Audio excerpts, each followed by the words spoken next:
Afinal de contas, Deus castiga quem comete adultério?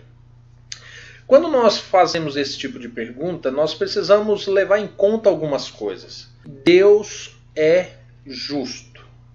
Deus é justo. Tudo aquilo que o ser humano planta é aquilo que ele vai colher. Vamos entender uma situação. A Bíblia identifica o adultério como um pecado. É qualquer pecado? Não. O adultério, ele tem uma penalidade gravíssima. Todo pecado que é cometido possui um salário, que o salário do pecado é a morte, mas o dom gratuito de Deus é a vida eterna. O que seria isso? Significa que qualquer pecado que seja cometido, se porventura nós nos arrependemos, confessamos esse pecado a Deus e abandonamos esse pecado, agora Deus, ele é infinitamente misericordioso, justo o suficiente para mudar todo o nosso cenário. Então, a partir do momento em que isso ocorre, é possível que Deus nos perdoe, é possível que Deus nos purifique de toda a injustiça e é possível que Deus mude o curso da nossa vida. A partir do momento em que a pessoa se arrepende, que confessa o seu pecado e abandona, agora nós já estamos falando de um novo cenário, de uma pessoa que teve o seu pecado arremessado na profundeza dos mares, aonde Deus não se faz mais lembrança de tal pecado. E este pecado, se estava escrito no livro, nos registros do céu, este pecado já foi apagado. Não existe mais pecado espiritualmente falando. Significa que todo pecado vai me conduzir à morte, ou seja, a consequência do pecado é a morte. A pessoa pode até se arrepender, mas a consequência vai permanecer, para entender que de fato as consequências ficam. Nós temos, por exemplo, o mais famoso, né, que é o caso de Davi e Batseba. Houve vários pecados ali cometidos, né? Davi tomou a mulher do outro homem, deitou-se com ela engravidou e ele levou ela para casa, enfim, você conhece a história. Mas a partir do momento em que Davi, diante da presença do profeta Natan, ele toma ciência do pecado, da dimensão de todo o pecado, e ele agora pede perdão a Deus, e aí o profeta Natan fala: Deus te perdoou. Então, havia lá, naquele momento, uma incógnita, porque Batseba estava grávida e estava enferma. Então Davi orava para que pelo menos ou o bebê ou ela viesse a se salvar, né, a se curar. E de fato Deus curou ela, mas a criança veio a morrer. Mas Davi havia assassinado um homem de maneira covarde, consequência desse pecado. E deste pecado do assassinato gerou-se uma consequência. Tanto que o profeta Natan, diante daquilo, ele falou assim: olha, a partir de agora a espada não sairá de dentro da tua casa. Entretanto, o assassinato permaneceu dentro da casa de Davi, a ponto de você ter irmão matando irmão, filho tentando matar pai, ou seja, a espada realmente não saiu da casa dele. Mas agora então vamos falar daquele que comete adultério e não se arrepende. Primeiro, a Bíblia fala assim que aquele que comete adultério se torna inimigo de Deus. Inimigo de Deus. A Bíblia fala que aquele que comete adultério peca contra o próprio corpo, o qual é templo do Espírito Santo. E neste o Espírito não habita. A Bíblia fala que aqueles que são adúlteros não herdarão o reino dos céus. A Bíblia fala lá em Deuteronômio 22 que aquele que cometia adultério no tempo de Israel, a fim de que esse mal não propagasse na humanidade, ele deveria ser morto imediatamente. Você lembra do episódio de Cristo, onde levam até a presença dele uma mulher adúltera, e aí fala assim: mestre, essa mulher foi pega em adultério. E a lei diz que ela deve ser o quê? Morta. Pois bem.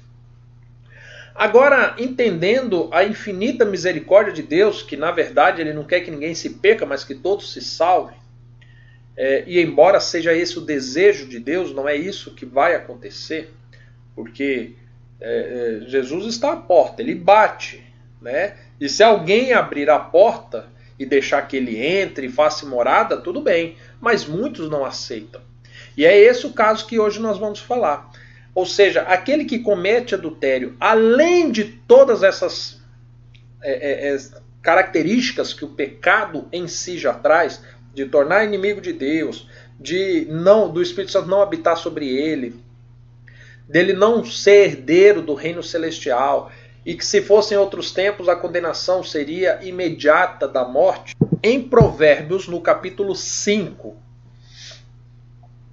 a partir do verso 3, porque os lábios da mulher adúltera destilam favos de mel, e as suas palavras são mais suaves do que o azeite. Mas, no fim, ela é amarga como o absinto, aguda como a espada de 2 gumes. Verso 5. Os seus pés descem à morte, os seus passos levam ao inferno.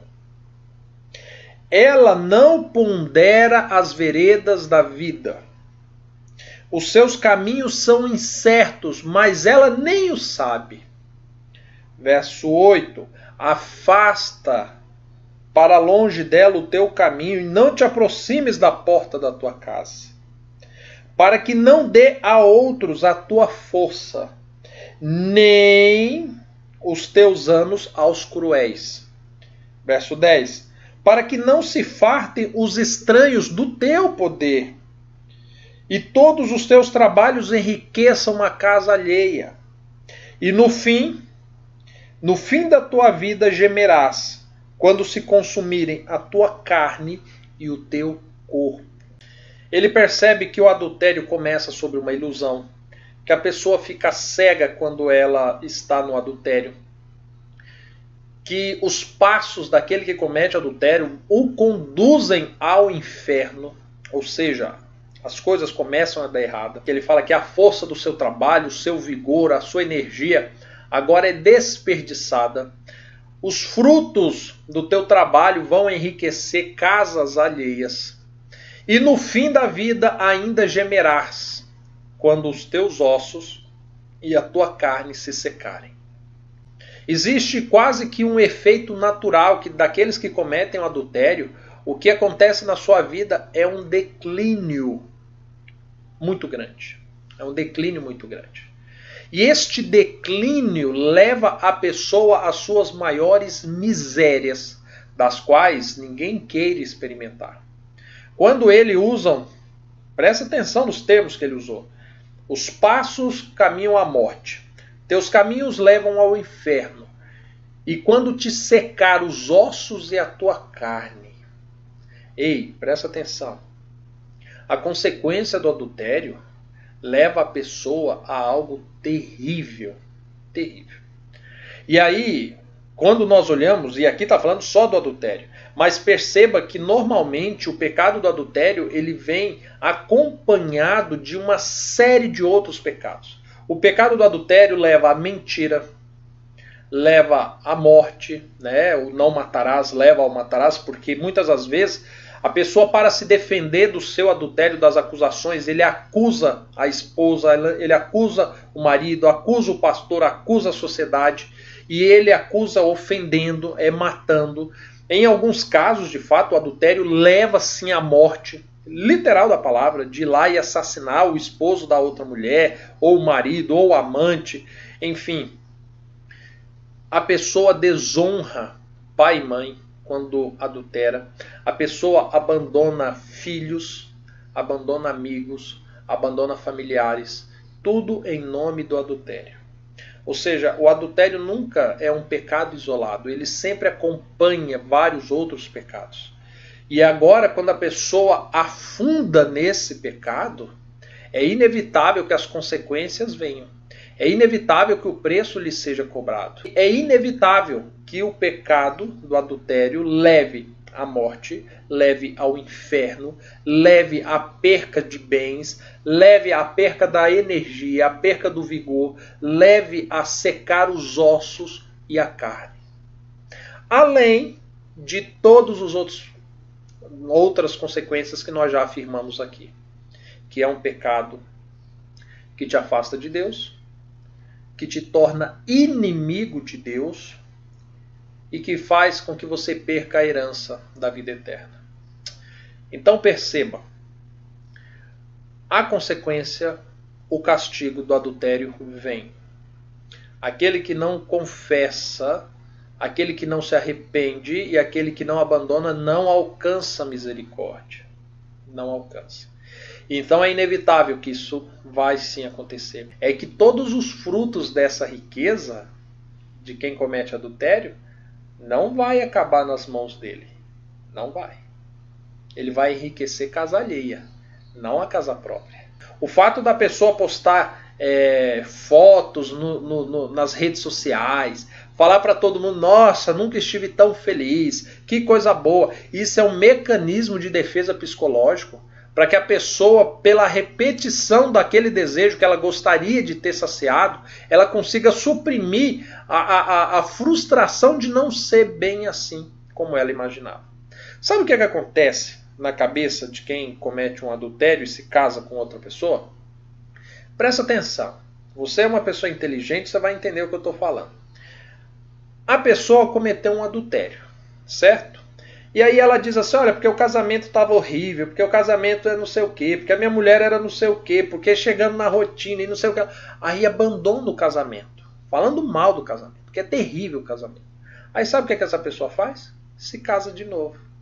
Aí ela se casa de novo, sob a ilusão, aqui dos lábios, né, de favo de mel, aí sob a ilusão de que vai ser diferente. Mas sabe o que acontece? Casamento não é diferente. Todos os casamentos são estruturados sobre a mesma base de relacionamento. Então você precisa ter Deus dentro do seu casamento para dar certo, você precisa ter humildade, você precisa ter compaixão, você precisa ser longânimo, você precisa ser paciente. Mas se essa pessoa não foi nada disso no primeiro, não é no segundo que ela vai ser. Só que agora tem um porém.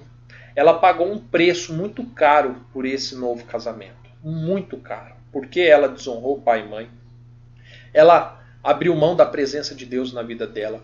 Ela abandonou filhos. Ela abandonou a própria moral. O mínimo que ela espera com todo esse preço que ela pagou é ser feliz.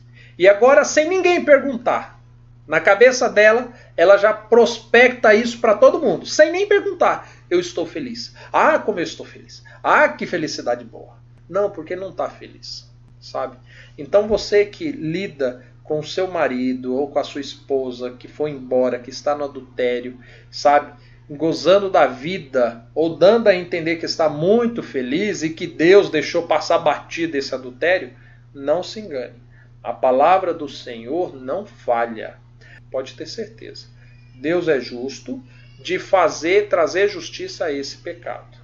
Pode dormir em paz em relação a isso, tá? Ore pedindo a misericórdia, para que Deus consiga, por meio do teu Santo Espírito, por meio das pessoas ao redor, sabe?